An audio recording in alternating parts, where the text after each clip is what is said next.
It's the time that most people, I imagine, have been waiting for. Monkey news. Play the jingle. Okay. Oh, chimpanzee that monkey news. Right. Come on. Come on. Should be ready, Karl. That's amazing, isn't it? It's like Nicholas Witchell. The bomb. No, that's not the first. Come on! No, it's always difficult, isn't it, to sort of find something that's good each week, right? Last week, we did the chimp. It is for us, yeah. We had the chimps who were running a health spa. Yeah. Right. We've covered the one who nicked a car to go on to Spain. Yep. To sort his future out. All shite. The hairdresser, I think we've done that one, the little monkey hairdresser. This week, we're looking at monkeys, that they're using. Do you know, like monkeys? They know how, like. I've lost the will to live, Steve. Oh, well, I don't want to do it. Right? Well, come on, come on. What are monkeys good at? What are monkeys good at? Yeah. Well, running small businesses, cutting people's hair, and driving cars. Yeah, they love Spain. Oh, and foiling bank robberies. Yeah, they're great. Well, something else they're good at, right, is like weighing up the situation.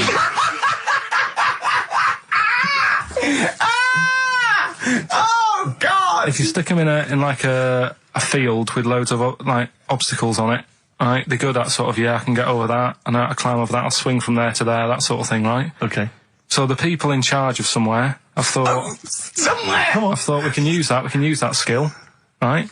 And what they've done is they've got a load of little monkeys, right? They've given them an IQ test. Yeah. And the ones that score above 80, right? Get to produce this show next week. Join the army. Right. How do they join the army and what do they do? They just, what they do is they set little obstacle courses up for them. They do that. They do a cross-country run. They do, the cross-country run? Yeah. Okay. And then once they've done all that, they make them a little uniform. Made to measure little uniform. Slightly longer arms, shorter legs than usual, yeah. Yeah. And, basically then they start to use a gun and that sort of thing. Yeah, of course they are. You're talking rubbish again. This came through literally, pretty late on, so... So you've not had a chance to corroborate all the facts, as usual? Just have a look. Right, it's the bit I'm looking for is, well, A, why are they doing it? Why are they doing it? Yeah. Why do we need monkeys in the army? And secondly, why are we giving them guns? I'll just check to see if any of that... I love that we only let gays in recently. Yeah. Talk amongst yourselves. Yeah. Just have a look. I can't read it. There's too much pressure. Well, it's rubbish. But it's rubbish. They don't get it. It's the way that there are things there are animal cores, right? There are horses, there are dolphins, sea lions. There are lots and lots of animals in the army, but they don't have to pass an obstacle test as such, and they're not taught to fire guns. You've straight away assumed that there's going to be loads of squads of men and then just one little monkey in the middle. Like, he came second on the test. He's in, boys. What do you think, Steve? You've read it? Well, as ever, Karl, this is an arbitrary email sent by one of our listeners. You know what Ricky and I think of them. and so we're not really basing this on hard evidence. We're basing it on the ramblings of one of our listeners. Rubbish. Once again, lazy, rubbish, uncorroborated, nonsense. The stupid test that you got wrong. Rick, that sounds like monkey news to me. I wanted to play those adverts for you on XFM 104.9. Well, that's about it. We've had some tears and laughter. I mean, the only real thing that we learned from today's show that's corroborated and is absolutely true is that, remember, Mancunians take off more sick days than any other area, 11 days per year, compared to sort of like 8 Liverpool. And from that we extrapolate, do not trust Mancunians. Well, I'm not saying that. I think that's a bit harsh. I'm saying, make sure you get in writing that they're not going to have more than sort of like the average number of days off per year. Yeah. Or if they start taking loads off, fire them. Yeah, do you know what I mean? Right, Karl, you've had a good day? We're going to end with a beautiful song, aren't we? Just to show we're all still friends. It's Jimmy Webb and his version of Galveston. See you next week, I guess. Bye. Placebo in this picture on XFM 104.9. 8 minutes to go. Let's make it a good 8 minutes, and then we can all chill out. Yeah? Enjoy the rest of the weekend. Play the jingle. Oh, chimpanzee that monkey news. Excellent. A particularly aggressive jingle this week. Wow. Yeah, looking forward to this monkey news. Carl. Right. Come on. So, what's the name? What? We've done... Sorry, what? Brilliant. We've done a lot of monkeys who, like, got involved in crime and stuff. Yeah. Right? We had, the one on the train station, nicking a bag. Yeah. We had the one who went into a bank. Who cares? Went into a bank. And walked out with the money and stuff. Yes. Right? Didn't happen either. Next. But the thing is, you never sort of found out what happened to them. If they sort of got worse, got more involved into crime this and monkey stuff. news update. That would be amazing. Brilliant. What they found out in India is, Yeah. they've got a prison. It's just for monkeys. You mean wild animals? You mean a zoo? Yeah, a zoo or a kennel or something where it's been gone mental or something. No, it's a prison. Yeah, Prison. Does it have fraud cases? It's Mainly sort of animals that are attacked things. Mainly violence, I bet. That's my that and theft. Say it again. Stuff. Theft. Say it again. Theft. Say it again. Robbing. No, let's go back to that word. We're going to keep doing it. We've got 6 minutes. You're going to say the word right before you go to Hastings. Well, do you say it? No, well, you no, say then you know how to say it. Well, all right, Robin. Caught Robin. Say it again, though. Who's Robin? Who's Robin? So, they've got this prison, right? This is extraordinary. Say it again. No, you're not going to say it? Oh, go on then. So they got a prison for them, right? And there's 11 of them in there, 11 monkeys. Right. That are in there for life. Because that's... I think there's one just got out on parole, right? No time off. But there's 11. I'll give you the bit of paper because I thought this was... Weird. You thought it was a bit weird. Now, Carl, what are they in there for then? Because, I mean, they're in there for life, so I'm assuming it's murder, is it? Premeditated murder? They're not crime bosses, are they? They're not... Are they prostitution and gambling? Are you sure they're not just the pawns and the head sort of like orangutans up a tree going, remember, you don't know me. You're on your own. If I go down, you're all coming with me. You take some of your gorillas down there and sort him out. Oh, the great banana robbery. I wonder if they get them. Right, go on then. Okay, let me see. Now, I don't know what source this is, as ever. Is it the back of a fag packet found in a toilet? Well, no, I mean, someone's clearly... If this is nonsense, then someone's clearly gone to a lot of effort, because it does open with the headline, Parole Unlikely for Inmates of Monkey Prison. Yeah! Officials say 11 inmates at India's only monkey jail. Officials? Now, what kind of people work at a monkey jail? Where do you work? It says officials say 11 inmates at India's only monkey jail are unlikely to ever be released. The prison in Patilia houses monkeys apprehended by game wardens in Punjab state for thieving and attacking people. The Daily Telegraph reports how the monkeys at the prison in Montebello snarl and glare at visitors from their heavily barred cages. 2 monkeys were released a year ago after exhibiting good behaviour for 18 months in the jail. They have remained out of trouble.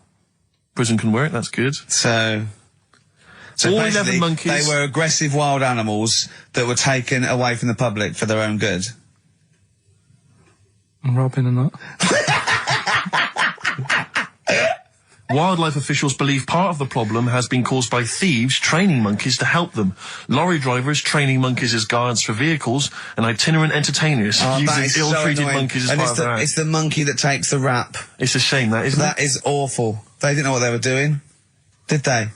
Oh, so there you go. What do you think of that, though, Karl? If you could visit them, like Lord Longford or something, what would you say to them? You go there and you get a visit a week or something, you know. So can you get us a video? Alright. Do they get conjugal rights? Do you reckon? You wouldn't be interested in that, though, would you? They get what?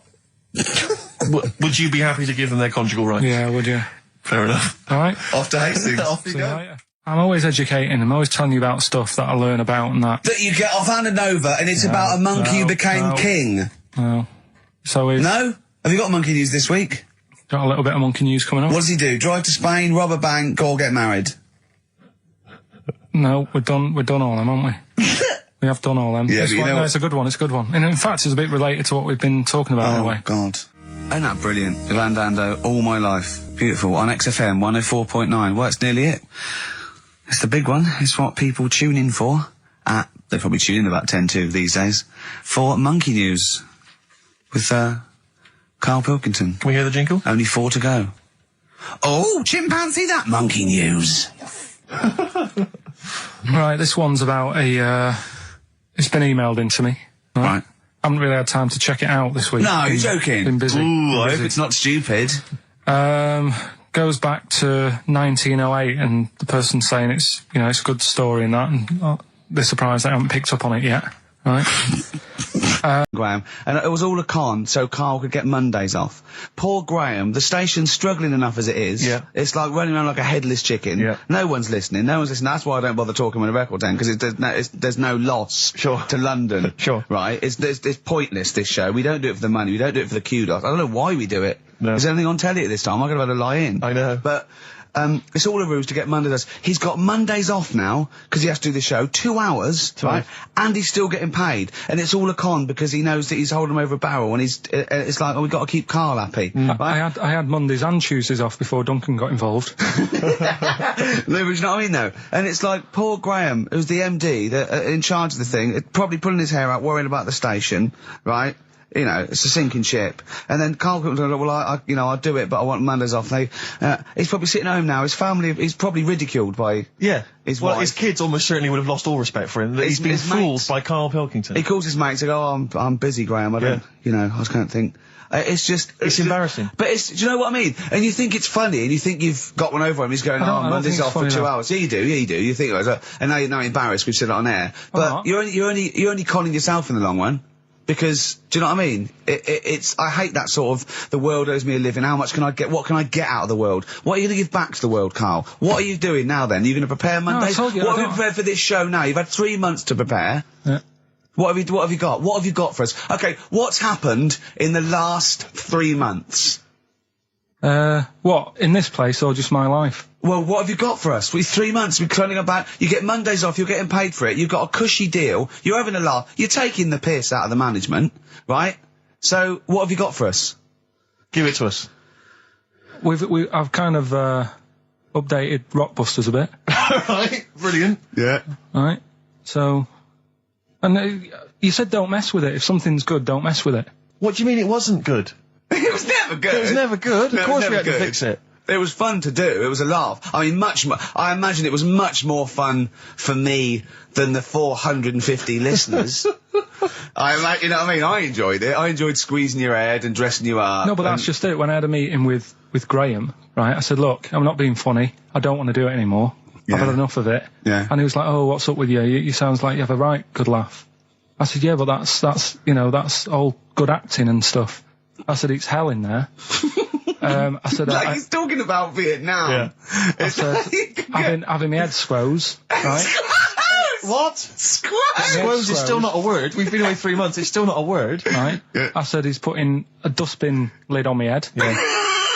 You told this to the MD. He's hitting me with a tray. Yeah. He's chucking toilet paper at me. Yeah. And he said, yeah, but that's all over 2 years. I said, no, that was the same day. So, okay then, what has changed in 3 months? They're listening, they've been listening for 6 minutes now. Come on, give us something. Bit of Nickelback. What's happened in 3 days? Three months? What, in my life or in here? Nothing's happened here, nothing's changed here. Right. But, I don't know, do you know last time we were on? Yeah. Right? And, I was telling you about the woman over the road, where I live. The one that walks around naked? There's a woman who walks about the flat naked, This is when Karl was watching a woman naked, then she looked at, saw him looking, so what he did, this is the genius he did to get out of this, he pulled his pants down, so he was naked too. His girlfriend comes in and goes, Karl, what are you doing? He went, I can't tell you now, but don't look out of the window. Yeah, go on, sorry. That woman, she's bought some blinds.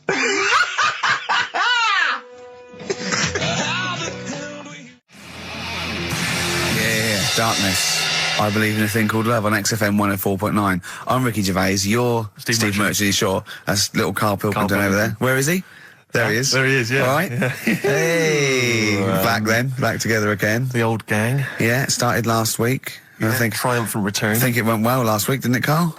Good show, wasn't it? You loved it, didn't you, Karl? Brilliant, right? Yeah? Yeah. Now, you weren't speaking to Suzanne last week at this time because you said she had a haircut, probably quite an expensive haircut. She's a lady in media. She's got to look good. She probably doesn't go to the barber like you or just shave it at home. Probably spent quite a little bit of money on it. She came home. She thought, well, my sweetheart, my lover, my sweetheart, you know what I mean? The man in my life is gonna love this. Well, he adores everything about me. He's gonna love my hair. She walked in. Hello, Karl. All right. You look like Dave Hill from Slade. Is what you said to the poor woman. And then talked about it on air. She was furious about that. So what did you do? Karl? She did listen, yeah. She wasn't happy. And she heard you slagging her hair off? Yeah. Well, what so this is probably annoying her now. Well, no, it doesn't matter. We can do a lot today because she's at work. So, and of course, no one's going to tell her. Let's have a chat about a fat arse, shall we? Hold on. Oh dear. You are in so much trouble. That's look, he's realised he is a little bit worried. Oh, didn't you go and buy her a coat or something? Took her out on Sunday and treated her to a new coat and that. Yeah. But I offered, I said as well, I said I'd pay to have it done again. Oh no! Karl, you have, oh God! Oh my Christ! So she listened to the show. What did she say? You got home, she'd heard you slagging her hair off. Imagine that. He thinks that's a good thing. So like, we've won the polls. Brilliant. What are we doing? Well, you can have facial surgery now, love. It's sort of like, it's just, Christ. You offered to have it done again. Unbelievable. Yeah. But I got home and she's like, being moody with me, right? Yeah. You thought something's wrong, so you must have listened to the show when I was slagging off her hair. Well, his first thought was she's probably looked at herself in the mirror. She agrees with me. Yeah, that barber's been round again. Yeah. And she just said, that wasn't very nice of you, was it? Oh. So I just said, hang on a minute. I said, that's what we do on the show. When I'm slagging off, Chinese people looking old or whatever, I said, you never interfere. Sure. I love the fact. She's got to get her priorities right. I love the fact that she's in the same queue as a billion people you've never met. Yeah. That's fantastic. She's in the same queue. Well, you didn't complain when I was slagging off. Karl, I don't think Karl has ever admitted he might be in the wrong. Ever. Certainly not to you or I. So did you admit... That is so true. Isn't it? That is so true. He's never admitted that he might be in the wrong. So did you, in this instance, agree that maybe you'd overstepped the mark? No, I just said she took it badly. Do you know what I mean? It's only a haircut. Yeah. Yep. Steve, you haven't seen it, so you can't start interfering on this one. No, okay. No, I haven't seen it, but I very much doubt she looks like Dave Hill from Slade, who, if I'm unless I'm mistaken, used to cut his hair with garden shears blindfolded. Well. So, you know what I mean? And did her teeth stick out when she started speaking with a Brummie accent as well? I've got used to it now anyway. So. And so did you bought? So at some point you came crawling back and you said, "Do you want me to buy you a coat?" I just said, let's leave that. Let's go out and have a good weekend. Sure. But get your hat before we go. And treated her to a new coat and that. It's a nice coat, so it takes people will look at that rather than looking at the head. So what does it do? Flash? It's got obscenities across the back. If anyone who knows Karl's girlfriend is listening, tell her. And maybe you're a work colleague and you're listening to the show. Because I think this is terrible. Get her to phone him now. Get her to phone him now. I mean, forget the phone on the XFM number. What's the fat ass complaint line? Because you are in deep shite. That's Michael Stipe and his boys from Rapid Eye Movement. Bad day. I hope you're not having a bad day. It's Saturday. It's 1:05. I'm Ricky Gervais with me, Steve Merchant and Karl Pilkington on XFM 104.9. Big up and a big thank you to Alex Zane for the last 3 hours. I could do it. How long could you keep going with That's that? it. That's it. That is it. Because you see, Alex Zane, we came in while he was doing his last link, and he's an absolute pro. He really is. I was watching him, and he was, at home, you probably think that he's giving you his full attention. He's not. He was looking through a listings magazine, probably figuring out what movie or theatre piece he's going to check out, with a lady later. Yeah. Probably going to cruise down there with a couple of, chicks. And he really is an absolute pro. Yeah. Looking at you, Ricky, and it's like you can sustain it for a while. Yeah. You're a talented performer, but it's sort of, I don't know what it is. Is it concentration with you? It just ebbs away almost instantly. And you try and do 2 things, 3 things at once, but normally on air, that's you eating, taking fluff out of your belly button. I never once, when we were on the set, we were filming The Office, and I'm trying to put off actors, just coming up ways, instead of remember lines, coming up ways to sort of ruin the show or make them laugh. And you came out and went, Rick, it's like having your own TV show isn't interesting enough for you. Yeah. Just concentrate, it's lunch in an hour. I went, all right. Well, the radio show even less so.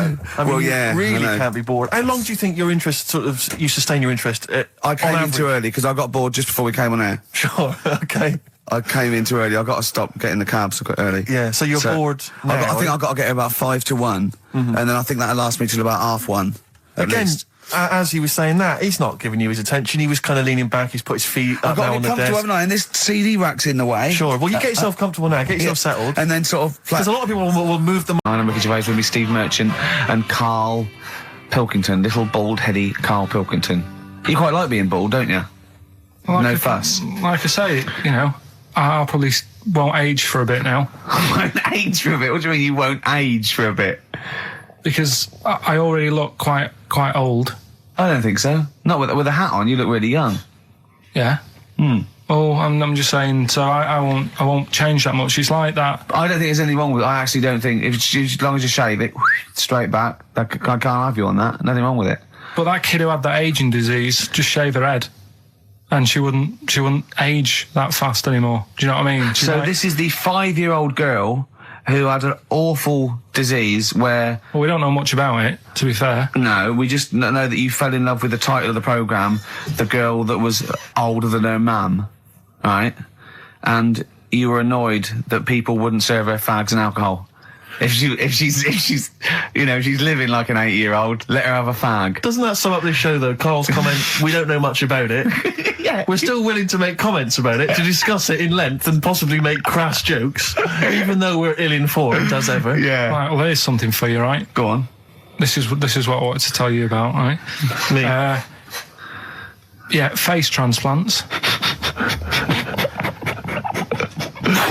There's there's some kid somewhere, right, who had a bit of an odd-looking face. Right? A bit of a what? Bizarre-looking face. Yeah.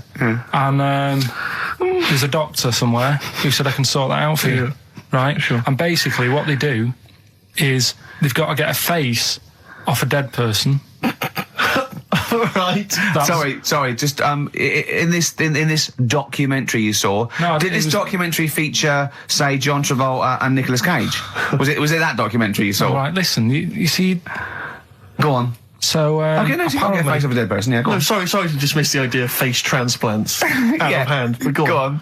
So it's got to be a face of a dead body that isn't older than like 4 hours old. Right. 4 hours dead, whatever. They can take it off, fit it on the new face. It makes sense. But it's not just your face that you lose it, but it's the muscle tissue and bones, isn't it? When it's like disfigured, it could be through fire or whatever, or disease or whatever. So they can't just literally plonk a face on. They have to do something else, don't they? You're asking Karl like he's gonna know. I forgot. Then he looked at. Was that in Russian? Yeah. I wish we could get him on telly just to show the look on his face when I said that. Yeah, it was brilliant, wasn't it? It was. You know when you go to a cat. Hey, we want some food then. And he just looks at you and he goes. It's almost like he can understand what we're saying. Go on. It's like if you had been caught holding a mallet over a dead body by the police. What I'm saying is, it would sort of work. Yeah, if you peeled your face off and put my face on it, oh my God, why don't you and Steve, for an experiment, swap faces? And the great thing is, I wouldn't age. Yeah. Would you do that if it was safe? I think I'm getting the rough deal here, though. To be honest. Yeah. Well, no, you get some money back. It'd be part exchange. I mean, it would, it's like you'd make up the difference just to wear your brilliant face for a week. But the doctor was saying how it's not complicated. He said the worst thing is something about the people who were related to the dead person. It's a bit weird for them still seeing the face of someone they know walking about when they're dead. Yeah, I can see that would be odd, yeah. I love you, Carl. You are brilliant. Honestly, you're never a dull moment. It doesn't matter whether you're talking or I'm squeezing your head. I'm never bored. I never go, oh, that's enough, Carl. Do you know what I mean? I got battling tops, I got bored. It's like computer games. You think it's the best game in the world, and someone goes, how are you getting on with Tomb Raider? You go, oh, I don't play it anymore. I go, how's Carl? I go, he's brilliant. He's brilliant. I was squeezed it yesterday. I was squeaking in his face. I got him down to the ground. He said this. He said that. I'm never bored with you. Do you know what I mean? It's brilliant. I'd like to rent you out to people. See me, I'm different. I would happily leave him now in the bottom of the cupboard. Until quiz with the night. Scale Electrics. Until the old pub quiz night, when there's no one else who will have you on the team. Sure. And suddenly you want to be your best mate. Done him again. Right? Yeah, where's his mum and dad then, Carl? Yeah? In Bristol. Yeah. Yeah. I can't believe it. I love the fact you can insult me but never insult my parents. Feeder, Butt Rogers, XFM 104.9, Ricky Gervais, Steve Merchant, Karl Pilkington. Carl just said to me, so what face would you have to me? And I went, what do you mean? He went, well, whose face would you have? And I went, I don't know, a boy's, so the skin would be regenerated. He went, no, it'd be a bit weird. He said, oh no, someone famous. And I went, I don't know. I went, whose would you have? He went, Barry Sheen. No, but what I meant was when I was talking to Suzanne, Suzanne about it, saying this is amazing, she said, well, whose face would you have? Right. Now, it's got to be fairly recent to have the skin fresh, because it can't be too old. Right. So I had a choice of, like, Barry Sheen, or what's her face off Last of the Summer Wine. Who? Who's the old woman who just passed away? Thora Hird. So that's what I meant. If I could have any face, because she said, well, you could have had Tom Cruise or something. I said, well, he's not dead. She said, no, but you could have had that. You give yourself restrictions in your fantasy. So like, look down your picture. I love the idea that someone getting you a call. Mr. Wilkerton. Hello, it's Dr. Hanrahan. Barry Sheen has just passed away. And you go, oh dear. Yeah, bad news and good news. Do you want his face or do you want his face? Does Suzanne go out with you, like, for charitable reasons? Is it like you can adopt a boyfriend? I love the fact that she encourages you. She was saying about Tom Cruise, and I was like, oh, she said, he's not a bad-looking fella or whatever. Well, what she's saying is, Carl, is there any chance you could go and get a different face? Maybe something like Tom Cruise would be good. Then I was saying, right, first of all, he's got to be dead, and he's not. But if he was, and you had that done, would you feel like people looking at you on the tube? Well, no, like, say if the people who made Mission Impossible said, well, we want to do a third one, would I be in my right to say, well, I don't want to do it? I don't know what he's talking about. I don't mean to be offensive, Karl, but your girlfriend could do a lot better than you. I don't know what you're thinking. I love the idea of this whole conversation about you in Tom Cruise's face and then get offered a film. But why does she have conversations like this with you?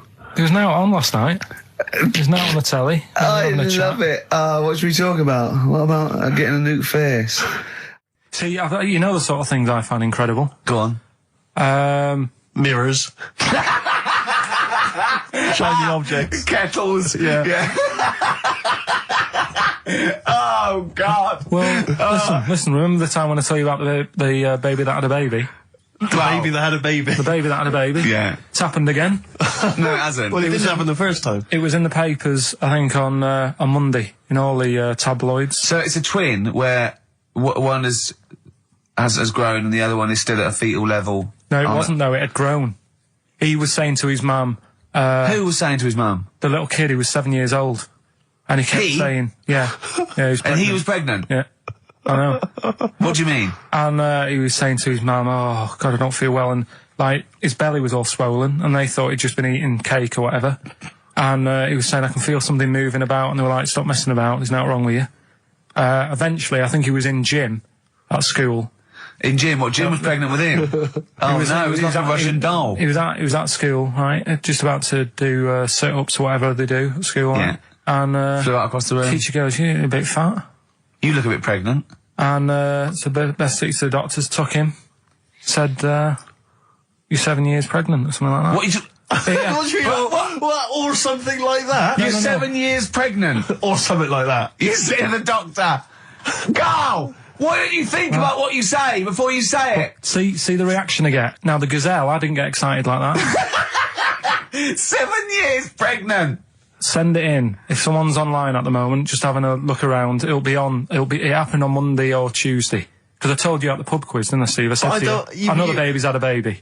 Yeah. And you were like, yeah, whatever. Well, I just thought you were talking nonsense as ever. Well, we'll find out. You're 7 years pregnant. Yeah. You're a fool. Play a record. Well, we've still got stuff coming up. Monkey news? Rockbusters answers. We'll have to get that out of the way soon, because we've got to get out. Have we got a cheeky freak of the week? Yeah. Brilliant. America by Simon and Garfunkel on XFM 104.9. I'm Ricky Gervais, and I understand I'm about to eat my words, Steve. Well, once again, there's always someone, and it looks like it's Mike Lamb who has come to Karl's rescue. Lambo. I'm Ricky Gervais, with me Steve Merchant and Karl Pilkington, and England are world champions again then, so... Oh, it's brilliant. It was amazing, wasn't it? See, I'm not a rugby man at all. I never watched rugby. I think the last time, was when we won about 12 years ago, whenever it was. And I got into it last week because I realised we were doing so well. I watch England win anything. Yeah. Do you know what I mean? I don't care what... In fact, I wasn't into war when I was little until I realised we were so bloody good at it. We are really good at it. It's brilliant. But, yeah, fantastic. Yeah, it was great. Right, that's the rugby thing over. What next? That's it. That's all I've got. That's all I had today. It does steam me... Sometimes I watch it, and it does remind me of when I play rugby, because one of them will boot it down the field, and then someone will catch it and boot it straight back again. Yeah. Which is essentially how we I was made to play rugby. We had to play rugby. Yeah. And I don't think I'd get rid of the ball so quickly. Yeah.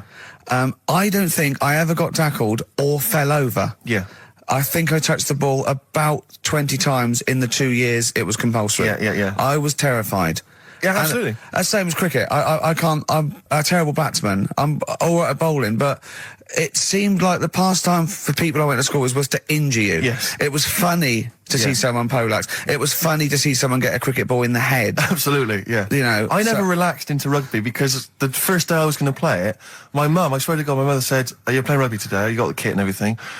Enjoy it. Be careful. There was a kid at my school who broke his neck." And cheers, thanks very much for that. See you later. So we just went to school absolutely Man, one thing, broken neck, is that or does you get better in a couple of days? Oh, you can find your wheelchair. No. Enjoy the game, though. Yeah, no, it was absolutely I was just petrified from that day. See, at least American football, got the helmets. padding, the helmets. Yeah, but anyway, no injuries, thank God. Thank goodness. So, well, I tried to play rugby, but it's awkward when you've got glasses. I don't know, there's something about you didn't really play with glasses on? Yeah, quite. Well, I couldn't see anything, could I? I couldn't see anything. How else was I going to play? Oh my God! And so you're bound to be cautious, because inevitably you're a bit more cautious when you've got glass next to your face. But you were the tallest person on the pitch as well. Yeah. I mean, you were when you were about 14, you were probably 6 foot already, weren't you? Yeah. And everyone else was what, 5'2"? Yeah. So you were towering above them with glasses on. Just with the glasses on. And you've got pretty cool glasses now. You've had a bit of a makeover. It's like Trinity and Suzanne said, first thing to go, the glasses. Sure, sort them out, Yeah. And presumably you used to have those National Health sort of bottles. Pretty much. Yeah. Is it true? You've never been able to mosh? I tried to mosh. Because I've always watched people stage dive in, moshing at concerts. I've always thought that looks like brilliant. You know, when they ride above like everyone's heads, like they're surfing across someone's heads. Amazing. Everyone's like, yeah. And I've always wanted to do that because I'm a big rock music fan. And the only time I did mosh was at Rage Against the Machine.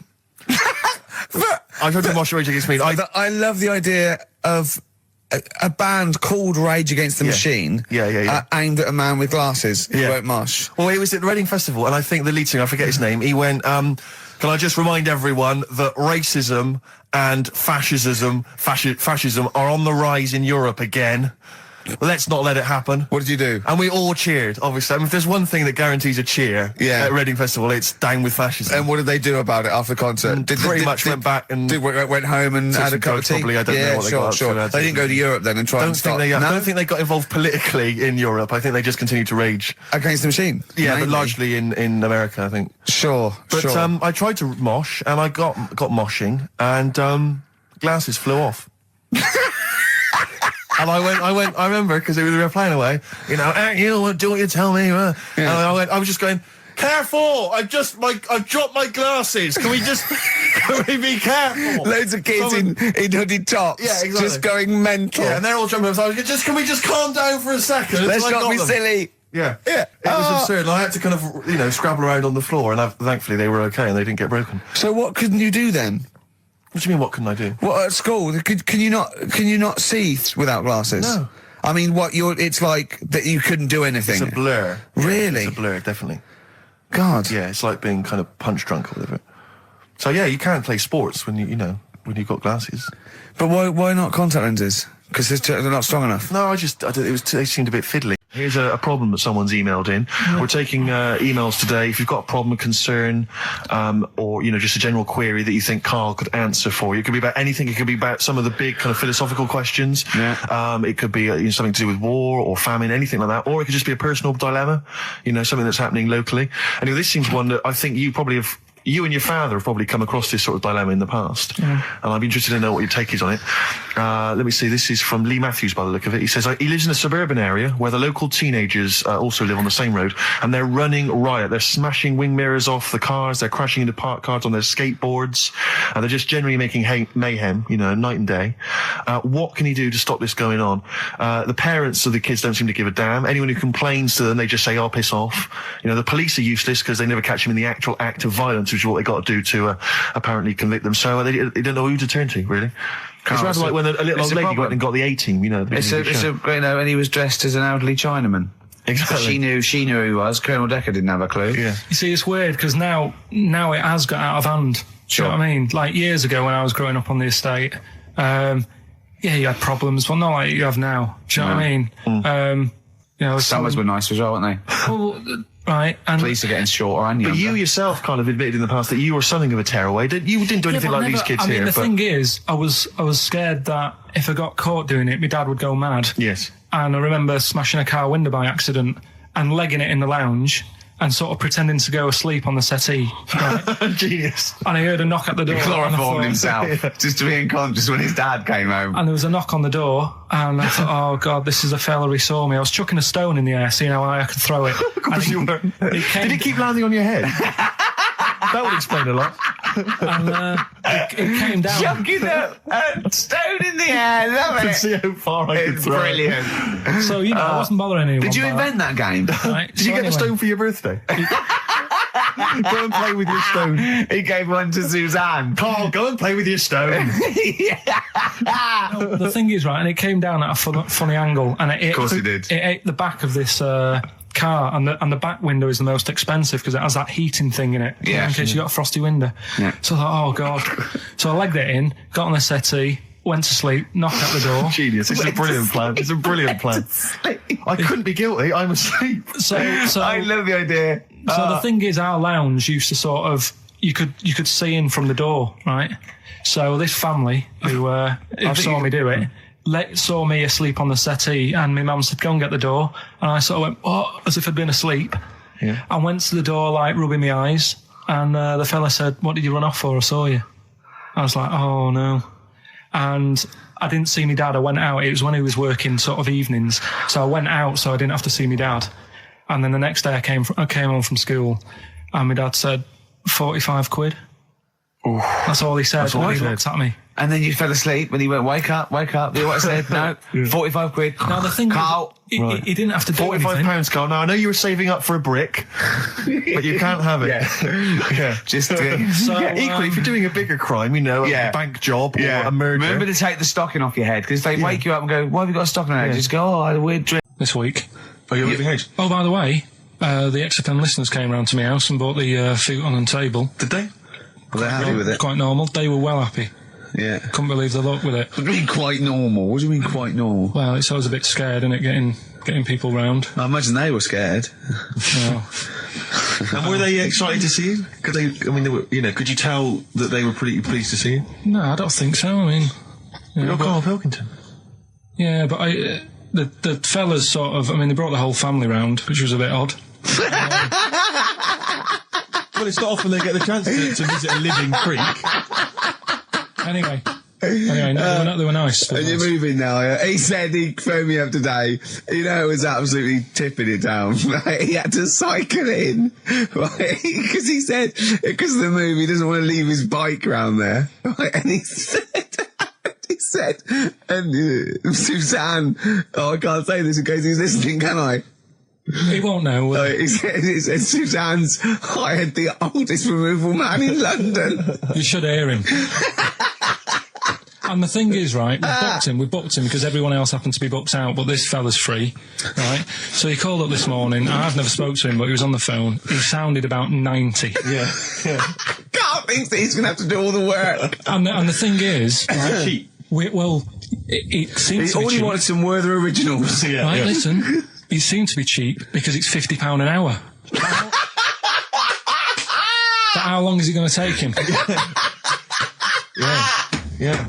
Oh, that's So, genius. When's the move on then? When's the... Oh, he's coming round. He came round today to bring some empty boxes, and he was struggling with them.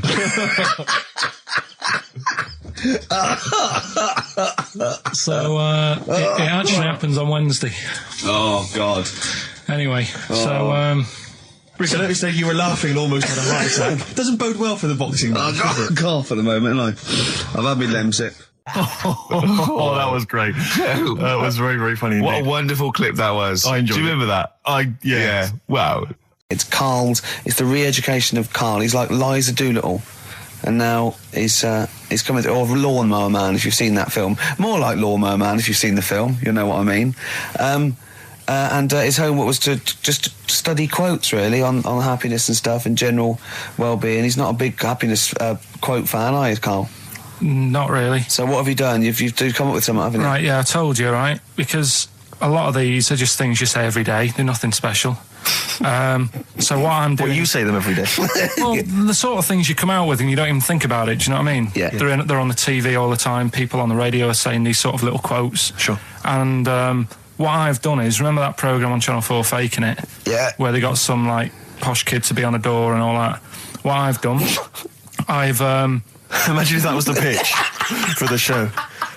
Dear Channel 4, you're just going to get a posh kid on a door or something? Yeah, Yours come sincerely, in, Karl. come in. Yeah. TV producer. Yeah, go on. So what I've done, this little book of quotes, happiness quotes. I've picked two that are real, Okay. and I've made one up, right? And we've got a guess. And you've got to guess. Okay, then, go on. Well, I'll tell you what, Rick, why don't we, when we've heard them, we won't confer. No. You'll write down yours, Yeah. A, B or C, and I'll Yeah. write down mine and we'll Sure. see how it Okay, works. Karl, off you go. Right, and just because I'm looking at this book, it doesn't mean I'm actually reading. No, I know. Don't no, worry, I know. we're clever. No, we know, we can't see yet. Like, Yeah. call my bluff. Yeah, go on Okay. then. Nothing is worth more than this day. Okay. Yeah, Yeah? All right. yeah. The way I see it,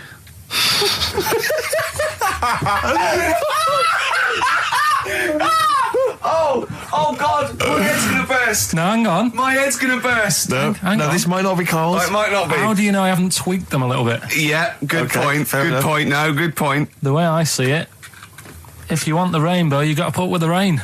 Yeah, okay. All right? All right, yeah. Okay, hang on. It's not, yeah. Come on. Cat food, Cat food, come on. it stinks a bit. But if you don't put up with the smell, the little kitten will die. Steve, I don't know what to say. I don't know what to say. Imagine this in Faking It. Imagine their faces when he says that, and they're going, "Oh my God." Oh. Karl, play a song, mate. We'll have to confer on this one. Right, Blair. Well, that's just amazing, Karl. Just read them again. Two were real, one was fake. Go on then. Right. First one. Nothing is worth more than this day. Excellent. Next one. What does that mean? Well, cherish now, cherish your time. Okay. Because you can't get it back, and you know that's the way I saw it. Carpe diem, whatever it is, seize the day and all that. Okay. If you want the rainbow, you've got to put up with the rain. Yeah, of course. Yeah, rough with the smooth. You know, it's not all plain sailing, but you know, rainbow's beautiful, but it comes because of the rain, which you might not like. So make the most of everything, and good. Cat food doesn't smell good, but if you don't put up with it, then the little kitten will die. Right, now, Carl, that is a good effort. Now, that one's yours. I mean, obviously, right? Right, no, but it's a good effort, right? I mean, it slipped seamlessly into the others. Yeah. I don't think it didn't. No, but it's good. I mean, we knew it was that one. But what I will say is, it's good, but what you don't know, maybe subconsciously, is, I mean, it's very similar to the putting up with the rain and the rainbow. But that's good. Why do you think that? Well... What does mine mean? Well, even though it smells bad, it's good for something. Right, so I didn't look at it like that. What do you look at? I kind of thought... Was yours more specifically about cat food, generally? Because, you know, normally it's an analogy. Yeah, or a metaphor for something, you know, much bigger. Well, no, the way I mean, Dolly Parton, who I think did the rainbow rain thing, she wasn't specifically concerned about weather conditions. No. It was a sort of general idea. It's all about life. Yeah. Well, that's what I've done. Go on. Okay. I've used an everyday thing. Yeah. And put it with today's problems, right? Go on. So, like, my girlfriend, she might like to go shopping for clothes. I hate it. Right. But because I love her, I put up with it. Ah, that's nice. Yeah? Yeah. So, you love that little kitten. You can't stand the smell of the stuff you got to feed it. But because you love it, you go, well, you know, I'll put up with this just for a few minutes, and then I can, like, squeeze its head later and give it a little... Sorry! Squeeze its little head. Yeah, well, that's just the thing that I do with cats. Put it in a bag and drown it in a lake.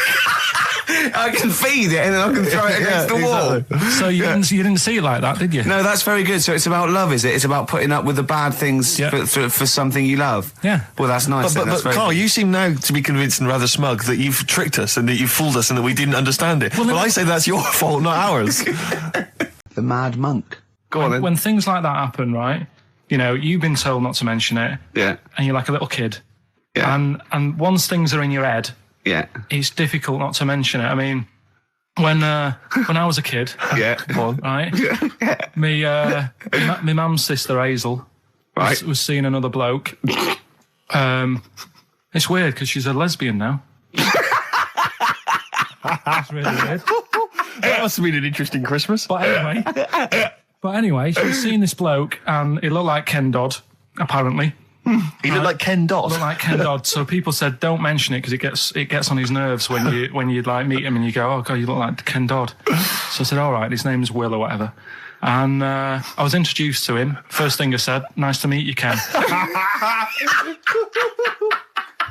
Did you do it as a joke, or did you? No, because you know when you know that it's like, I'm not allowed to say that. I can't say that. I mustn't say that. Can't. And then I saw him. I thought, Jesus, does look like him. It just came out. Was it Doddy who turned her into a lesbo? Do you think? Well, he wasn't a good-looking bloke, so possibly. She started going out with Esther Ranson though, which is weird, out of the frying pan. What was the story with the lesbianism then? How did she announce that to everyone? What age was she when she realised? Well, I mean, we're not a close family. Do you know what I mean? We're not a sort of family who keeps in touch with everyone. And I think my mum called her up one Christmas and sort of said, you know, how's the Diddy men? How's Nutty Ash? And she said, oh, no, I don't do that anymore. I'm knocking about with Sandra or whatever. Right. And it was like, oh, right. Not big butch Sandra with the big earrings and the skinhead. He used to live down the road from you. I don't know. He used to get Doc Martens wholesale. That's Sandra. Making some ass today because I'm going to be shamelessly self-indulgent, and we've only got 2 shows to go, so I'm playing some of the most beauteous tunes in the world. And I was just telling Karl, lined up a Simon and Garfunkel track, Only Living Boy in New York. He went, why is he the only living boy in New York? I went, what? He went, what does that mean then? I went, I don't know. He went, well, what's it about? I said, I don't care. I said, it's a lovely song. He goes, no, but what's it? I said, I don't go into that. I said, he went, I like a story. I said, like what? I said, killing of Georgie, no trickery. Killing of Georgie. I think we should play that at the last. It's good. I heard it the other day on Radio 2. It was cracking. It sounds like, well. It's really good. Tell them what it's about again. It's about little girl, gay fella. A little what? A little gay fella? Yeah. Right. Who, I haven't heard it for a bit, so it's all off memory, this. But, gay bloke, is he from Scotland? I have no idea. But he's from somewhere where gays aren't liked. Okay. Right? No. Well, he is. Georgie Boy was Gargace, nothing more than the kindest guy I ever knew, right? Now, all he did was, right, his father said, how can my son not be straight? Kicked him out, right? Goes to America. Yeah, but you can handle all that. You can handle your dad not getting on with you if other people around you are into the same scene. Yeah. But he was left on his own, he didn't know what to do. Yeah. He was getting stressed out. Yeah. So he goes... And this was before, I mean, this is... when did this record come out? Must have been 77, yeah, something like that. Right. And he's... During punk. Right, I see, yeah. So, you know, the village people had come along and made gay cool. Yeah. That had already happened, but it wasn't respected. But he was watching the telly or something, and he saw that New York had loads of them over there, and they're all having a good time. Sure. No, sorry. At no point in the song does Rod Stewart say little gay Georgie was watching telly and saw loads of gays in New York. At no point in that song. No, but this is what I like about that song. You sort of picture what's going on. You make it up. Yeah. Okay, so the little gay fella was watching telly, and there was presumably the and now from New York, the gay show. Yeah. Or whatever, because he was a big scene over there, wasn't he, in the 70s? Yeah. Okay. Right. Go on. So he goes over there, and he's having a great time, and that. He's meeting. Went to New York town, very quickly settled down. Soon became the toast of the Great White Way. Yeah, they loved him. All the old queens blew a fuse. Yeah. Yeah. And then I don't know. He was out late one night. Yeah. And he's walking home. Yeah. And gets attacked, gets killed, and he's lying in the gut. They didn't intend to take his life. They just pushed their luck a little too far that night. Yeah, you see? So, yeah. But what's good there? Is it good that he had a bit of a good life and was able to be himself? Yeah. Or should he have stayed in Scotland? He didn't come from Scotland.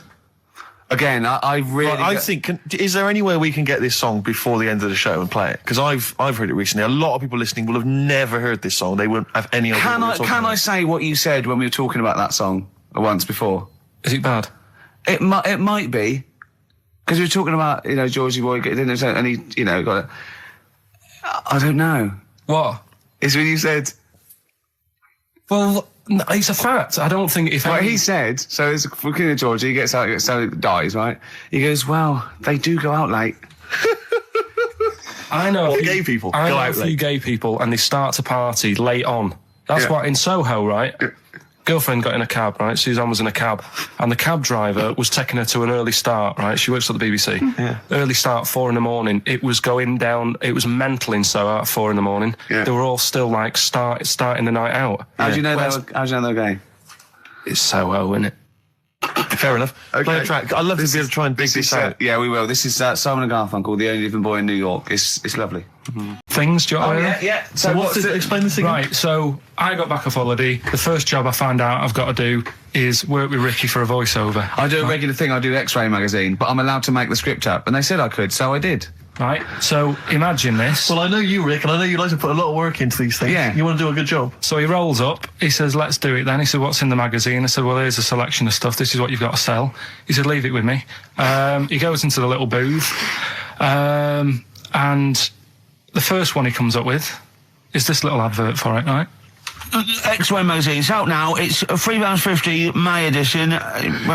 Music of Tomorrow. Dandy Warhol's picture, and there's a free CD with it, all the Placebo and the Donners, and Smog, and Nightmares on Wax, and Alpine All Stars. Only £3.50. It's out now. Buy it, innit? Have you got a sore throat there? Well, that's all right, isn't it? And he was going, you can't. I said, we are doing that. I've done one. That is it. That's it. So I persuaded him. He went, right, okay, we can possibly put that on XFM, right? I'll have to see, right? I wouldn't do it again. And he went, but you need one for Capital. He said, Right. Capital will know what I went, right, I'll do one more for Capital. Right. Because all the stations advertise the XFM magazine, right? So this is the one that he thought would be all right for them. Ooh, hello, you loonies in Radioland. Dr. Frog here to tell you about the new edition of X-Ray magazine. It's out now and it's only £3.50. You've not heard of it? It's a great music magazine. And you get a free CD featuring bands like Placebo. They wear makeup, but leave them alone. Gold Chain, Smog, OK Go, The Donners, and all great bands that you'll love to. Froggy here. Hello. Bye. Ribbit, ribbit. Froggy says bye. It. Oh, well. So then, he says, that's it. You had your money's Is worth. Dr. Frog still on there? He's still on Classic. I said, that isn't going to go out. They're not going to be happy with that. He said, you've had your money's worth. I'm going. Yeah. So I'm left with that. I then have to get the bosses in. And because I've let him go, in a way, it's my responsibility. Yeah. So I've obviously thought I've got what I need. I had to play them to the MD. What did he say? And justify. Well, I was sort of thinking if I laugh, he might go, well, I don't get it, but he finds it funny. Oh, brilliant. Well done. So I was laughing. He was sort of thinking, you know, Excellent. is that it? Brilliant. When do they go out then? I think one of them's going out at the moment. Excellent. I think the first one's going out. Brilliant. Well, let's play a great track then. Is it Dr. Frog? I'd like to see Dr. Frog feature maybe on our show more often. Okay. Oh. When you were earlier, you came in with a hop, skip and a leap in your step. Although I must say, the phones are going mental. We're going to have to take some more calls. People love Karl. High and Dry is great. I mean, it works. Can we have a very quick... Just recap in case someone's just very quick Can you make it so High and Dry doesn't work now? Give us a bit of information that makes it different to High and Dry, or can't So you for those that do have just tuned in, Karl describes in a roundabout way a story which somehow is representative of a song. Is that right? Song title. A song title. Yeah. Okay. So this woman, she's all right. You know, she has a normal life, Pretty much. kind of. Yeah. There's probably a few things actually that she can't do thinking about it. But the main problem would be having a wash or having a bath or having a shower. Yeah. Maybe going for a swim, thinking about it. Right. Let's go. I think water is the clue, isn't it? That's the clue. All right, so Who's that on the line? Hi there, it's Mark. Hello, Mark. Hi, Mark. Right, What do if you it think? smells like Teen Spirit, Nirvana. No, it's not. That's a great guess. Smells like Teen Spirit again. He's also No. brilliant. Thank you, Mark. Well done. No, it's not that. All right. Hello, XFM. Oh, that's a dodgy mobile. Oh, that's a bit of a clue. A dodgy Hello, mobile. XFM. Oh, they've just given up. They've all been going for Smells Like Teen Spirit. They just hung up. Hello, XFM. Hi, is it, She's Electric? Excellent. She's electric. It makes sense. That's fantastic. Oasis, Karl. she's electric. Why does she smell? Because she doesn't have a bath and that. Because she can't have a bath or a shower. What's your name? Neil. Neil got it. Neil got it. So, did you get it straight away? No, only, during the song. A process of elimination from all the other wrong answers. Yeah, basically. So, She's electric. Rick, I have to say, you're holding your head in your hands, and it looks like you want to shoot off. But I have to say, I thought that was quite good. I genuinely thought that was quite good. But it's not a cryptic clue, is it? Because it's not. She smells. There's a few things you can't do. She's electric. yeah, but do you understand what I'm getting at? She's electric. I always understand what you're getting at, Karl. That's never been a problem in the years I've known you. Neil got it. Yeah. She's I have to electric. say, Rick, I think you're down on this idea. I could definitely see that ITV1 replacing I'm a Celebrity, Get Me Out of Here. Karl Pilkington hosting. Simon Mayo on the phone Exactly. to the lawyers. Well, Neil, there's no prizes or anything, but well done. Well done. That was well worth it. Right. Well, you go away with the award in the knowledge that you've beaten Karl. Yeah. You can secure the knowledge that you thought how Karl does. Absolutely. Well done, Neil. This is the Best Of Show on XFM 104.9. Best of Bob Marley. Mr. Marley has been dead these 7 years. In fact, he died 7 years ago this very day. Did he? Do you know what sort of donuts Bob Marley likes? It's not my business. No, it's not a proper question. It's an old Peter Kay joke. He likes the ones with jam in. Do you get it? Garlic bread. It's good, isn't it? Excellent. Oh! Karl, well done. Karl in Scrooge there.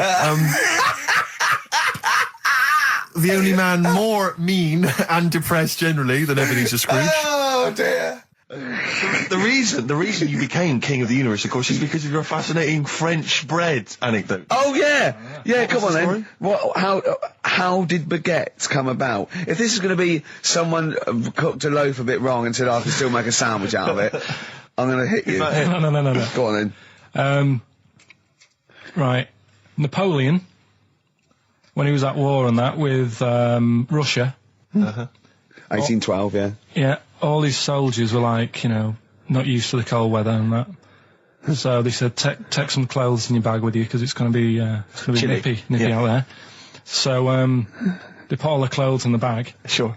Did what they were told. It's Napoleon, for Christ's sake. No room for any food. You're joking. So couldn't they make some sort of like sandwich? No, it wouldn't fit because of all the clothes. You had to take extra gear. Sure. So, anyway, he said, I can see where this is going. I'll be honest. Is there a baguette-shaped gap left in their holdall? They thought, let's make some bread that you can fit down your trouser leg. What? That's not true! No, it's not, I Karl! read it in Euston train station. I was waiting to go back to Manchester. Where did you read this? Scrawled on the wall in graffiti? Yeah. Do you know Was it also meet me here for cock fun at 12 o'clock? The upper crust sandwich shop, Euston station. It's on the wall. What do you mean it's on the wall?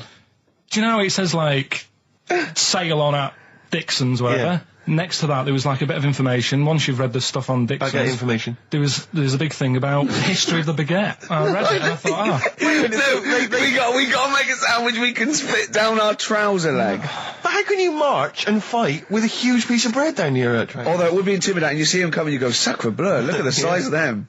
They're big fellas. Well, blimey. I can't help but feel that could be a practical joke at your expense. Yeah. do that. Well, the Earl of Do you ever Sandwich... question anything you read? If it's printed up, is that, like, fact for you then? Well, it's not funny. I mean, if they were trying to be funny, it's like, it's not, is it? So it's Have information. you heard us? Things sometimes want to be funny when they're not. That's exactly what happened with the sandwich. The Earl of Sandwich wanted something he could fit down his pants. And it was those triangle cut sandwiches wrapped in cling film were perfect. You might be right. You might be right. I am. Because the Cornish pasty, so they could drop it down the mines, isn't it? Is it? They wrapped it up they wrapped up like meat and vegetables in pastry, and they sort of crimped it, and it was like and they dropped it down the mine, so, yeah, that's how that came about. And bagels were originally made so that people could play hoopla, but then eat afterwards. I don't know if you're aware of that. That is true, Karl. Well, anyway. Call my bluff. Is that true? Yeah. They're all true. They're all true. Yeah. Tell your kids that when you have them. Yeah. You know, if they're still alive in a million years. Well, it might be true. Can someone confirm that baguette fact that it was so Napoleon could stick it down Not him. his trousers? Not him, his soldiers. His men. Yeah. Fascinating information. Fascinating bread information, Karl. Radiohead. Yeah, now this is my song for the lovers. It's a beautiful track. It's Let Down off OK Computer. It's one of my favourite Radiohead tracks. It's lovely. Right, set the tape going now if you want to tape these songs. Oh no, you should be a weatherman, because once again you've predicted wrongly. It's not a beautiful day at all, is it, Stephen? That was you two, XFM 104.9. Ricky Gervais, Steve Merchant, Claire Sturgis. Claire Sturgis in for Karl Pilkington. Karl Pilkington is on holiday as we speak. Where was he going? Mauritius, was it? Madeira. I think, with his girlfriend's parents. You remember last week he was worried they'd never been abroad, and her dad was saying, what's the way to pack tea bags? Yeah. Carl's going, you get him over there. He was going, we'll put him in a jar. He goes, put him in a jar. I phoned him up in the week, just before he went, I think Friday, said, have a nice time. And, out Sunday, and he said, guess what he's doing now? What he said? He's packing margarine. Oh, of course he is. Oh, bless him. My dad does that. My parents always take tea bags wherever they're going. Really? You know, for fear of there being some kind of tea bag drought in France. Yeah. You know. Is it wrong? But I mean, I don't know. Is it because of maybe English breakfast tea you can't get over there? So but you can. Can you though? I mean, you You can get PG tips. You know, you tea can is take probably the single most popular drink in the world. I know, but what about the fancy foreign teas, your Earl Greys and the like? Well, I don't know. Because I want good English breakfast. Don't bother me with Earl Grey. I don't know what that cup of tea is. It's not tea to me. It's laughable. It's weak. It's pathetic. Do you know what? Earl Grey with a little bit of skimmed milk isn't so bad. Oh, yeah. Yeah. Oh. And is your husband a fan? We've started. It's all off already. All It's right, all we've kick-started. banter. We'll go at each having a other. Sometimes sort of pretending, you know. Sometimes pretending we're not close mates. You know, Yeah, close yeah, and, friends, you know. all Sometimes- that innuendo and that. Oh, smutty. Yeah. And I got a freaky goggle-eyed Oh, thing. hey, once again, I go too it's far. I ruined sometimes it, go too ruined it. far. I do ruin it when I go too far. So let's be Fatty. nice. Wow, let's have a bit of blur. Ooh, Well, clever come man, on. clever man. We're not out of time. We've got a whole hour and 50 minutes to go on the Ricky Gervais and Steve Merchant Show. XFM I hope we have 104.9. one of those after every record. They're great, aren't they? It's just, I think if you were actually like a proper DJ, if you actually tried to do the Dr. Fox thing, I think you'd be quite good. really? But I think I could only survive doing that sort of post 11 p.m. Ooh, quiet things down now. As it were. Yeah. I love all Yeah, that. yeah, That late sort of night that- radio, Yeah. That American jock type Yeah, thing exactly. as well. I listen to Saga radio now sometimes. What? It's on digital. I think it's radio for the over 50s. Yeah. And it plays. It was playing Cliff Richards this morning. It played Sammy Davis Jr. It played the Beatles. Here Comes the Sun, and I was loving it. I was thinking, there's well, nothing. it's aimed at your age group. Yeah, exactly. And I've got a bad back. I've been complaining of a bad back all week. He's been ill. Don't even start We with haven't me. had work this week. He's been ill with the flu. Still not bad. I'll tell you this. I Wednesday morning, I think it was, I woke up and I had the head, the sore throat, the aching body, and I immediately thought I've got the SARS virus. I really did. I genuinely, because I've always been a bit of a hypochondriac. I mean, Ricky pretends to be, but I genuinely was petrified. That doesn't make online. sense, does it? How can you pretend to be a hypochondriac? No, I am a hypochondriac, and you are genuinely always ill. You're always you've always got a bit of a snuffle. So I'm justified in thinking it might be the deadly You're a SARS sickly virus. child. I don't know what's happened to you. Well, I think it's so much to do with West Country breeding, and you haven't. I don't know. No, he hasn't got normal sort of barriers to sort of flu So and his cold. immune system is all I shot. am quite Claire, a weak, look at him. I'm quite a weak child. Yeah, I know. I'll probably die in a garret having written some bloody brilliant poetry. But then I'll die of consumption. Yeah. But anyway, so I went online to check out what exactly the symptoms of the SARS virus were. And Seriously? Did you seriously, I did. I was so panicked. So I went straight Steve. online, and it was exactly what I had. It is a strain of flu. That's why. Exactly. That was the thing. That's what I had. So I was thinking to myself, because it said the incubation period was between 2 and 7 days. I thought, well, where have I been that I could maybe have got contact with people from? And then I thought, wait a minute, BAFTAs. I think I brushed against a couple of the guys from Banzai. I know. I'm thinking, hang on. Yeah. Wait a minute, that makes sense. Yeah.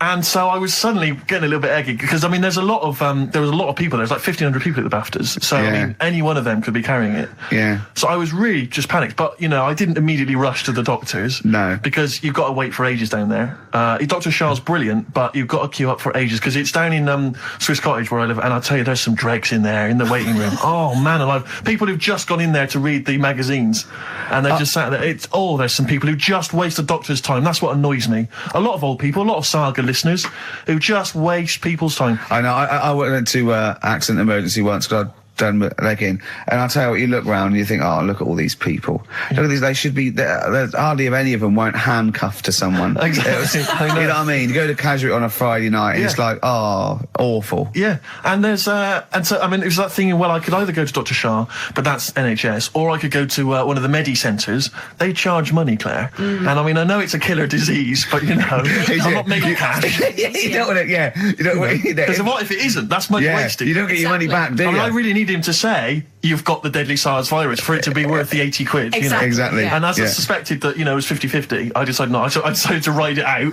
Yeah. And thankfully, so far, I've not You're died. looking all right. No, you're yeah. right. You're all I'm right. okay, so, you're all right. Yeah. Yeah. Well, that's lucky. So I noticed that I phoned him up. I said, I don't think I can work. And I mean, Ricky's a close friend of mine. I've known him for a time now, and I really consider him one of my best mates. But I'll be honest with you, you didn't rush round with a bowl of soup, did you? I don't want to catch it, do I? There's no point in both of us being ill. Well, this was the implication, because it wasn't that you explicitly said in this relationship you're the one that's expendable. But that was the sort of underlying suggestion I felt. No. And fill up my hot water bottle. Oh, I You know. thought that Yeah. takes upwards of a minute and a half to do. What I need is some kind of state-of-the-art kind of plastic container with some kind of blue gel inside, which I put in the microwave, and that Really? heats up, right? So that was what this device was. You put it in the microwave, you buzz it in there for like 30 seconds, saving yourself, a minute Oh, at of least, preparation yeah. time. And we used to get them sent back. I swear to God, they would send that. They'd be split. Yeah, they Old exploded, women yeah. saying, I heated something in the microwave. I went to sleep. It split asunder, and the blue gel scorched my legs. I've got 3rd-degree burns. And do you know Old what woman with a scolding. Call claims direct. But do you know what we used to do? I used to say, do they not sue over this stuff? And they told me, they said, they never sue. They're not, they're old ladies. They don't realise they can sue. What we normally do is send them a replacement. So I'd have to send replacements back to these old women who had scalded their legs. We didn't even send them the money back. We just sent them a replacement. I mean, unbelievable. Unbelievable. Sometimes I always felt And a like new pair of tights, at least. at least. And sheets, bed Yeah. sheets, yeah. Oh dear. Imagine that, though. I did have an abs master. One of those things that, you try it on. Jane bought it for me for a birthday once.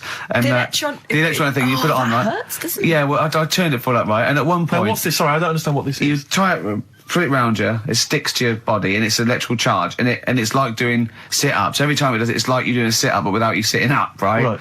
And at one point, I had it on, I'd done it for a few weeks, and at one point, I was laying on the couch in my pants with this on, watching telly, drinking a bottle of wine and eating cheese. She said, I don't think it works like that. I thought, if this works, it's the greatest invention of all time. It's like you can eat, and it's it's kind of working it off for you as you're eating. I know, yeah.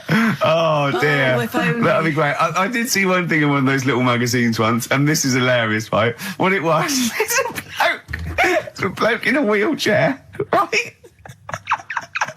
And then there's another one of him, and it's raining, so he's got a cagoule on that covers him and his wheelchair. Oh, no. And just his little face. So it looks like somebody's covered a motorbike in, and it's just his little face. I thought that was great. Oh, dear. Oh. Innovations is finished. That It's is over. great. It's all over. Should we have a It's record? over. It'd be lovely. A toast to the innovations. A toast to innovations. You have provided nothing of much use for 15 years. Happy Easter. Happy egg.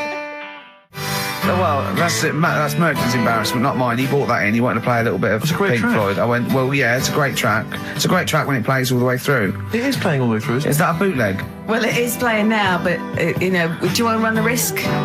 Stick with it? Oh, it's a great song. Okay. We'll get back to you. Toast to Pink Floyd. Pink Floyd. Happy Easter. I mean, Are you sure that's not part of the song? Because, Pink Floyd, you know what they're like? these They're up to their old sonic newfangled tricks. Or newfangled sort of trickery and that weirdness. I mean, Well, it's a shame. It is a shame. It is a great song. Yeah, but I don't know what to do with it. it's too annoying. We've got to stop it. Yeah. Are we putting a pay to it? Oh. It's gone. Yeah. I'll switch it off, Claire. Yeah.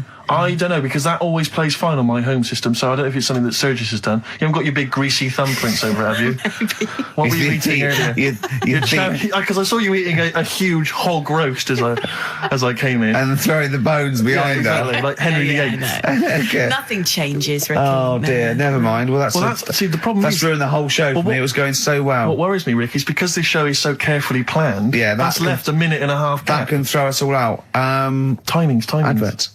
Do you think that's Yes. People Yeah. love them. Great. Forget about tomorrow. Wise words unless you're talking about pension plans. That's Feeder on XFM 104.9. Wise Gervais, Steve Merchant, Claire Sturgis. Competition time. I haven't got the usual competitions of songs of phrase and monkey news and the other Karl nonsense. I'm not. There's I'm no not. cheapest chimps. There's no cheapest chimps this It's all week. I'm right. It's back devastated. next week. It's back Well, next I week. don't know. Although, let's do a quick cheap as chimps. Okay. So, chimpanzee that. Cheap as chimps. Do you know how much a chimp is, Steve, to Not buy? really, no. 55 grand. Okay, the competition is this. We've got 5 tickets. we've got pairs of five pairs tickets, of tickets, to yeah. give away to the new Spike Lee film, 25th Hour. And I've seen this, and it's really great. It's got Ed Norton in it and Philip Seymour Hoffman. Really, really, really good. It's an 18 certificate, so you can only call up and get into this free if you are over 18. Or unless you look 18. Yeah, let's face it. As long as you look 18. Exactly. Yeah. I don't think they're going to ask for ID on the door. Yeah. But if you look like 14, then there's no chance. And you can probably get some fags and beer as well on the way. exactly. Yeah. But if you're 16, 17, you look old enough, you've got a Yeah. bit of facial hair, go for it. Yeah. Or wear a long beard. Yeah, whatever, yeah. No, we're not going to condone that. Please be 18 years or over. Yeah. It is an illegal offence. Exactly. Call 08700 800 1234, and as it is such a great film, we're going to do a competition is this. Do you want to go to this?